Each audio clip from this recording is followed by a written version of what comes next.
ان لوگوں میں روزے کی عبادت معروف نہیں تھی،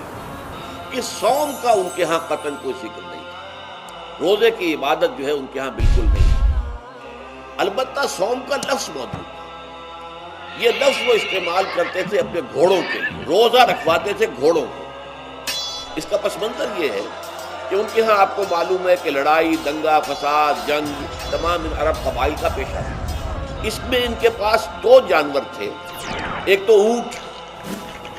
اونٹ جو ہے وہ ان کی جو آب و ہوا ہے اور ان کے جو حالات ہیں اس کے ساتھ پوری مطابقت رکھتا ہے، یعنی اسے کئی دن کھانے کو نہ ملے اسے پرواہ نہیں، ہفتہ بھر پانی نہ ملے اسے کوئی پرواہ نہیں۔ اس اعتبار سے دھوپ کی کتنی ہی جو ہے تپش ہو اونٹ کو کچھ نہیں کہتی،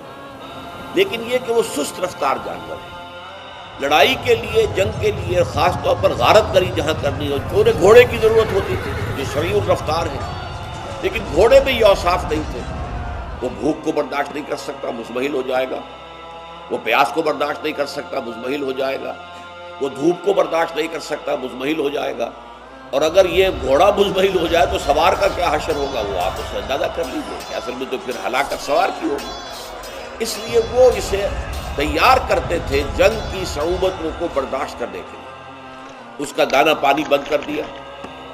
اور اس کا منہ جو ہے وہ عرب بدو جو ہوتا تھا خود تو اپنا چہرہ اور سر لپیٹ لیتا تھا کپڑے کے اندر جب وہ چلتی تھی ان کے ہاں باد سمود،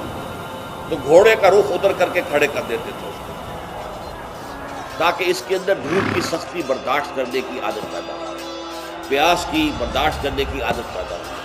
تو یہ پس منظر ہے روزے کا۔ سبحان اللہ والحمد للہ۔